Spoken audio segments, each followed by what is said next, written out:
Hello everybody. జనవరి 1న Richter scale పైన 7.5 మ్యాగ్నిట్యూడ్తో ఎర్త్క్వేక్ అనేది జపాన్లోని ఇషికావాలో వచ్చింది. సో దీనివల్ల అక్కడ ఇన్ఫ్రాస్ట్రక్చర్ డ్యామేజ్ అయిన డెత్స్ మాత్రం చాలా తక్కువగా ఉన్నాయి. ఎంతంటే ఇప్పటి వరకు 213 మంది చనిపోయారని డేటా చెప్తుంది. కానీ ఇదే కొన్ని నెలల కిందట టర్కీలో 7.5 మ్యాగ్నిట్యూడ్తో ఎర్త్క్వేక్ వచ్చినప్పుడు అక్కడ చనిపోయిన వారి సంఖ్య 55,000 పైనే. ఎందుకింత వ్యత్యాసం అనేది ఈ వీడియోలో తెలుసుకుందాం. మన భూమి కింద 16 టెక్టానిక్ ప్లేట్స్ అనేవి ఉంటాయి. అందులో ఉన్న Pacific plate, Philippines plate, north American plate, Eurasian plate, వాటి బార్డర్ మధ్య జపాన్ దేశం అనేది ఉంది.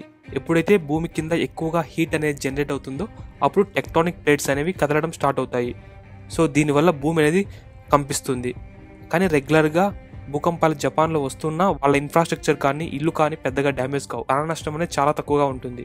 ఎందుకంటే జపాన్లో ప్రజలకు ఎర్త్క్వేక్, సునామీస్ వచ్చినప్పుడు వాళ్ళు ఎలా కాపాడుకోవాలనేది అక్కడ స్కూల్ లైఫ్లోనే నేర్పిస్తారు. అలాగే జపాన్లో నిర్మించే ఇల్లు కానీ బిల్డింగ్స్ కానీ కట్టేటప్పుడు కానీ వాళ్ళు 3 రకాల స్టాండర్డ్స్ని ఫాలో అవుతారు. అవి ఏంటంటే తైషిన్, సీషిన్, మెన్షిన్. ఫస్ట్ టైషిన్ అనేది ఒక మినిమం రెసిస్టెన్స్. ఒక బిల్డింగ్కు బీమ్స్ కానీ పిల్లర్స్ కానీ గోడలు కానీ ఒక ఎంత థిక్నెస్ ఉండాలని సూచిస్తుంది. అయితే ఇది చాలా బేసిక్ రెసిస్టెన్స్. సెకండ్ వన్ సీషిన్. ఇది ఎక్కువగా పెద్ద అపార్ట్మెంట్స్ కానీ బిల్డింగ్స్ కానీ కట్టేటప్పుడు యూజ్ చేస్తారు.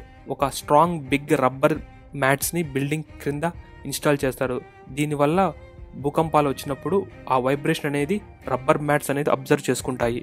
సో అప్పుడు ఫౌండేషన్ పైన ఉన్న బిల్డింగ్కు ఎటువంటి ప్రాబ్లం ఉండదు. థర్డ్ వన్ మెన్షిన్. ఇది అడ్వాన్స్డ్ స్టాండర్డ్ మెథడ్. ఎర్త్క్వేక్స్ వచ్చినప్పుడు మొత్తం బిల్డింగ్ అనేది ఫౌండేషన్తో ఏ సంబంధం లేకుండా ఐసోలేట్ అవుతుంది. దీనికి కారణం ఫౌండేషన్స్ పైన రబ్బర్ షీట్స్తో పాటు హై క్వాలిటీ మెటల్ బాల్స్ అనేవి ఇన్స్టాల్ చేస్తారు. దీనివల్ల బిల్డింగ్స్ అనేది ఇండిపెండెంట్గా ఉంటుంది. ఎలాంటి భూకంపం వచ్చినా తట్టుకునే శక్తి అనేది ఆటోమేటిక్గా ఏర్పడుతుంది. Thank you for watching this video. Bye.